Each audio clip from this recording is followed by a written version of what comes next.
Dikati start danger session, konzeresa confusion, good education, ende musaviringa meditation. Kukupa moyo kungoriska ndoziva chandidhumanisa zvakona napita, asi hapana zvandichaita, ukanichemedza musodzi ndichapukuta. Kukupa moyo kungoriska ndoziva chandidhumanisa zvakona nakisha, asi hapana zvandingaita, ukanichemedza musodzi ndichapukuta. Moyo wangu kungokupa sindoziva hausi safe, chandisiya manje manje kana wawana mumwe ane keshi. Moyo wangu kungokupa sindoziva hausi safe, chandisiya manje manje kana wawana mumwe ane. Naiwe ujolo wakati kuuya ndopera pawa ndikazvigaya, dzimwe nguva ndombofunga kusiya, zvozongoramba nekuti ndokuda.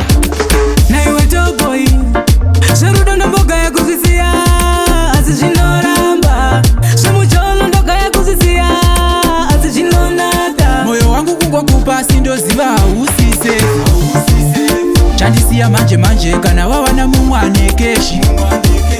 Moyo wangu kungokupa sindoziva hausi safe, chandisiya manje manje kana wawana mumwe ane nyashi. Kukupa moyo kungoriska ndoziva chandidhumanisa zvakona napita, asi hapana zvandichaita, ukanichemedza musodzi ndichapukuta. Kukupa moyo kungoriska ndoziva chandidhumanisa zvakona nakisha, asi hapana zvandingaita, ukanichemedza musodzi ndichapukuta. Moyo wangu kungokupa sindoziva hausi safe, chandisiya manje manje kana wawana mumwe ane keshi.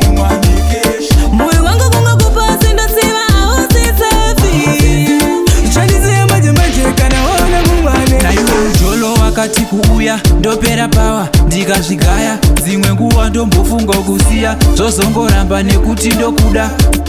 Naiwe toboy zverudo ndombogaya kuzvisiya, asi zvinoramba zvemujolo ndogaya kuzvisiya, asi zvinonaka. Moyo wangu kungokupa sindoziva hausi safe, chandisiya manje manje kana wawana mumwe ane keshi.